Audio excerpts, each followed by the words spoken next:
Assalamualaikum warahmatullahi wabarakatuh.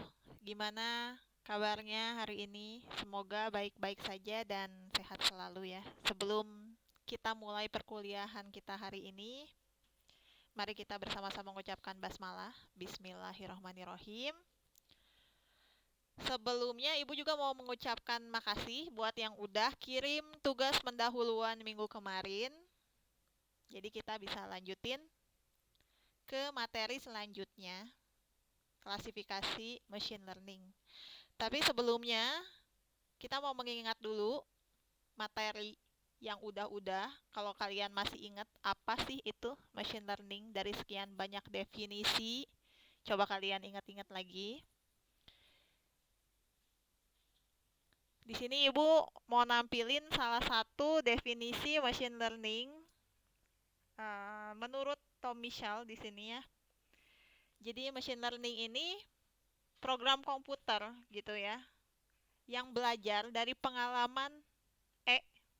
E-nya ini experience ya, yang berhubungan dengan beberapa tugas atau task ya. Dan ada ukuran performansinya atau P, performance. Jika performansinya pada tugas-tugas task ini sebagaimana diukur menggunakan P akan meningkat dengan pengalaman E atau experience. Sama kayak kita kan kalau misalnya belajar sesuatu, makin kita banyak pengalaman, makin banyak experience-nya, insya Allah skill-nya juga semakin meningkat ya.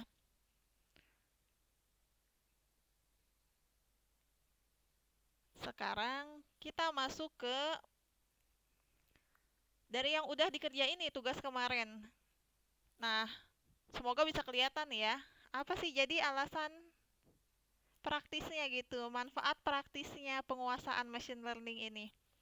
Terlebih untuk engineer perangkat lunak gitu.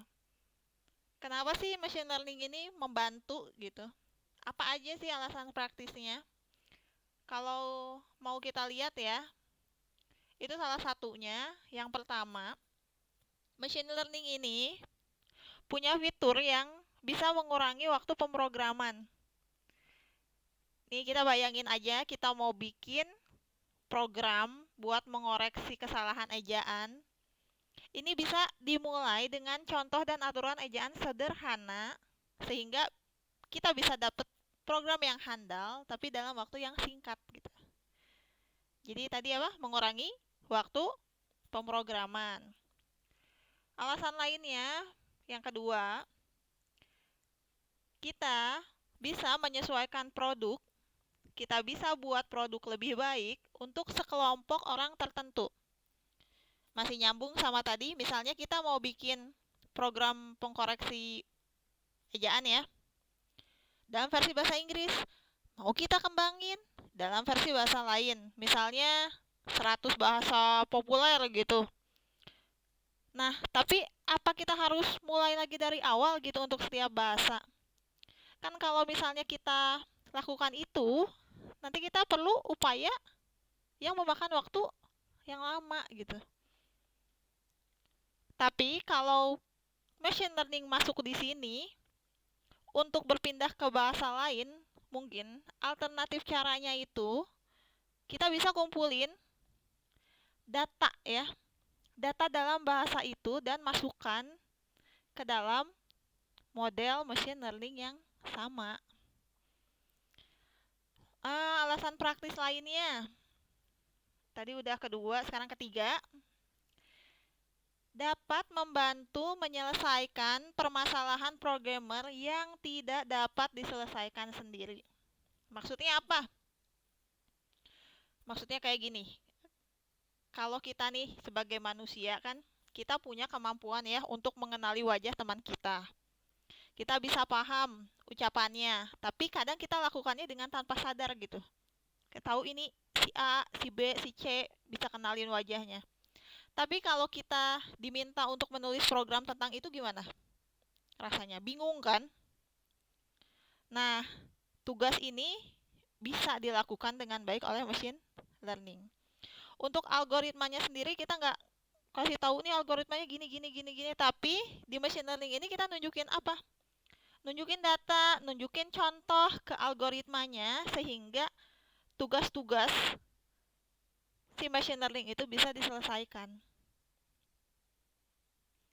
Paham sampai di sini? Kita masuk lagi ke yang lain ya. Ke filosofi. Ada filosofi di balik machine learning. Filosofinya apa sih? Khususnya untuk engineer perangkat lunak. Di sini intinya atau fokusnya si machine learning ini mengubah cara berpikir kita mengenai masalah. Biasanya nih kalau engineer software ya, engineer perangkat lunak itu kan dilatih berpikir secara logis dan matematis. Kita biasa pakai pernyataan yang tegas untuk membuktikan properti sebuah program tuh benar atau enggak gitu. Nah, dengan machine learning ini fokusnya pindah dari ilmu matematis. Jadi kita melakukan pengamatan. Nah, tapi apa yang diamati? Ya, amati data-data yang ada di dunia ini. Pengamatan tentang dunia yang tidak pasti gitu. Makanya kita harus jalankan eksperimen, lalu kita gunakan statistik untuk menganalisis hasil eksperimennya. Nah, kemampuan berpikir ilmuwan ini bisa memperluas perspektif kita dan membuka area baru yang kita tidak bisa pelajari tanpa menggunakannya. Jadi harus dinikmatin ya prosesnya. Oke. Era machine learning ini udah dari kapan sih? Sebenarnya eranya udah dari, kalau kita bagi ya. Kalau kita bagi di sini ada 3. Era sebelum 80, era 80-an, era 90 sampai sekarang. Kalau di era sebelum 80, hampir semua metode learningnya melakukan pembelajaran untuk menghasilkan linear decision surface. Jadi di era sebelum 80 ini, metode-metode pembelajaran linear ini sudah memiliki pijakan teori yang kuat. Lalu masuk lagi ke era 80-an. Di sini ada decision tree sama artificial neural network ya, atau ANN. Ini jadi pelopor nih dua ini dalam pembelajaran nonlinear. Tapi pijakan teorinya masih lemah. Jadi kedua metode ini masih sering terjebak pada optimum lokal. Dilanjutkan era 90 sampai sekarang. Dikembangkan metode-metode learning non-linear yang efisien berbasis computational learning theory. Kalau dilihat, ini metode pembelajaran non-linear ini memiliki pijakan teori yang sudah mapan gitu ya. Itu eranya. Sekarang kita masuk ke klasifikasi metode machine learning. Klasifikasi. Ada banyak klasifikasinya. Kita bisa lihat berdasarkan apa? Apakah berdasarkan dampak yang diharapkan, ataukah berdasarkan diskrit atau kekontinuannya, offline atau online-nya, mudah atau sulit diinterpretasikan, induktif atau deduktif.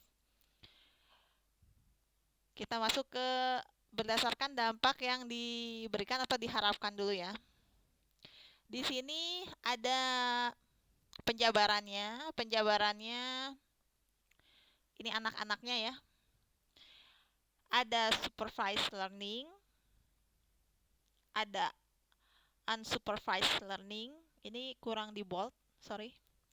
Ada semi-supervised learning, ada reinforcement learning, ada transduction, ada learning to learn. dibaca dulu sehingga kelihatan perbedaannya. Silakan. Kalau supervise di sini membangkitkan fungsi yang memetakan input ke output. Yang ini yang nanti kita bahas lebih dalam di materi selanjutnya, itu supervised learning ya. Sampai ke learning to learn. Lalu di sini ada berdasarkan discrete atau continue. Maksudnya seperti apa discrete atau continue? Apakah di sini algoritma pembelajarannya discrete? Maksudnya menerima input discrete dan menghasilkan model yang mengeluarkan output discrete juga. Misalnya di sini decision tree learning atau algoritma pembelajaran continue. Misalnya artificial neural networks, support vector machine atau SVM. Nah, selain discrete atau continue, ada juga dibedakan berdasarkan offline atau online. Offline learning atau batch learning ini menggunakan sebagian atau semua data yang tersedia untuk proses pembelajaran atau sering disebut pembangunan model. Begitu model telah dibangun, penjelasannya kita dapat melakukan prediksi pada data-data di masa depan.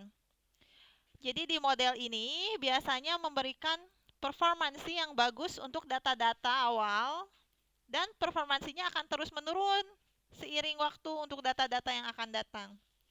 Beda lagi dengan yang online learning. Online learning memperbarui model secara kontinu menggunakan sebuah data sampel.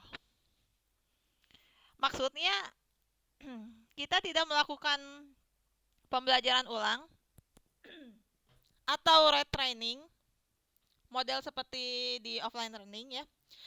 Tapi kita memperbarui model berdasarkan observasi baru secara terus-menerus. Lanjut lagi, selain berdasarkan offline atau online, kita bisa lihat dari kemudahannya diinterpretasikan. Ini mudah atau sulit diinterpretasikan.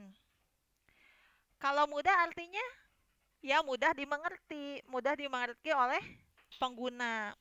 Misalnya di sini ada decision tree learning ya. Jadi dia menghasilkan aturan-aturan atau rules yang jelas sehingga sangat mudah dimengerti atau diinterpretasikan oleh pengguna. Kalau sulit diinterpretasikan artinya apa? Hasil pembelajarannya sulit dimengerti pengguna. Misalnya pada INN ini menghasilkan bobot-bobot sinaptik yang merepresentasikan kurva keputusan dan sulit dipahami pengguna. Di SVM juga atau support vector machine ya, yang hanya menghasilkan support vectors yang merepresentasikan batas-batas keputusan dan sulit diinterpretasikan oleh pengguna. Lainnya pembagiannya ada berdasarkan induktif atau deduktif. Induktif itu kan penalaran ya, tapi menghasilkan kesimpulannya itu berdasarkan observasi. Kalau deduktif menghasilkan kesimpulannya berdasarkan dari premis-premis tertentu. Ini klasifikasi metode pada machine learning. Kita lanjut sama materi subkategori pada machine learning ya. Machine learning ini dibagi jadi tiga golongan utama, 3 subnya, yaitu supervised, unsupervised, sama reinforcement. Kalau di supervised di sini ada regression, ada decision tree, ada random forest, ada classification, KNN, trees, logistic regression, naive bias. Di situ termasuk dalam supervised ya. Ada unsupervised sama reinforcement. Kita lanjutin di video selanjutnya. Yang ini sampai sini dulu. Oke.